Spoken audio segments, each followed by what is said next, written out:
سلام، من عبدالله اشرف مهمترین خبرهای رادیوی آزادی را از روز دوشنبه 8 سپتامبر تقدیم شما میکنم.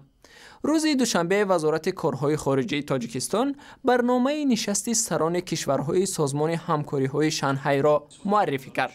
همچنین تاکید شد که روز سه‌شنبه سفر رسمی پرزیدنت ایران آغاز می‌یابد. این اولین سفر حسن روحانی به حیث رئیس جمهور ایران به تاجیکستان است. در نشست دوشنبه اکثر کشورهای عضو و ناظر را پرزیدنت ها نمایندگی میکنند. در طول جلسه قرارگاه خود سران 10 دولت دو وزیر کارهای خارجه و رهبران 7 سازمان‌های بین‌المللی منطقه‌ای شرکت خواهند کرد.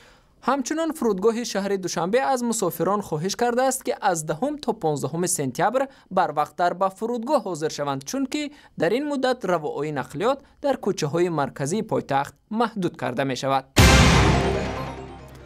امروز در کانادا سال نوی خوانش آغاز یافت، اما پژوهشگر تاجیکستانی دانشگاه تورنتو الکساندر صادقوف نمیتواند در آنجا تحصیلش را ادامه دهد.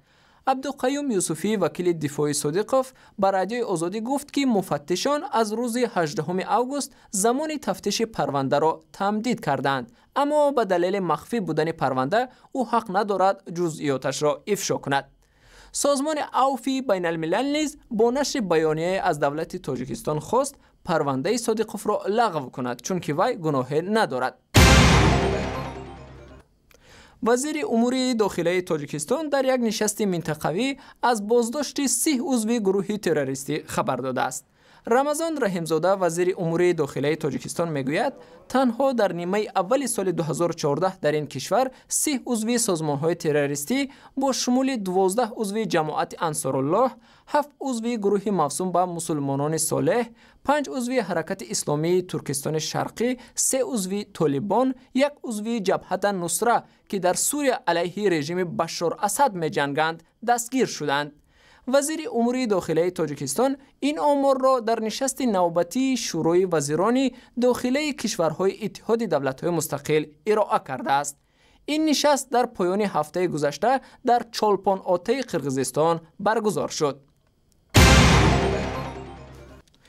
تاجران تاجیک بازار صدوات مسکو امروز از خوف آمدن نیروهای امان به بازار در دکان‌های خود را بستند.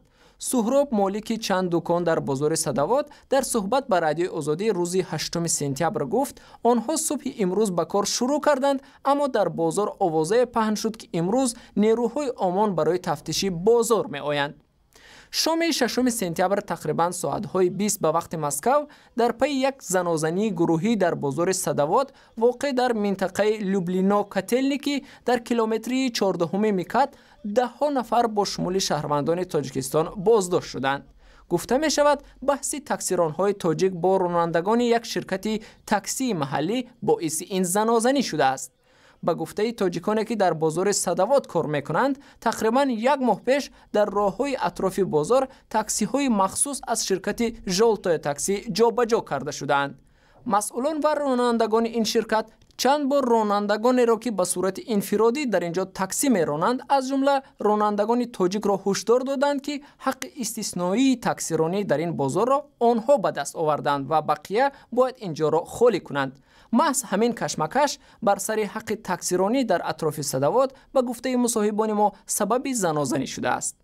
اخبار از این هم بیشتر با عکس و ویدیوهای دیگر در وبسایت رادیوی آزادی، صحیفه های ما در فیسبوک، توییتر، یوتیوب و هم زمینه مخصوص رادیوی آزادی برای تلفن های همراه.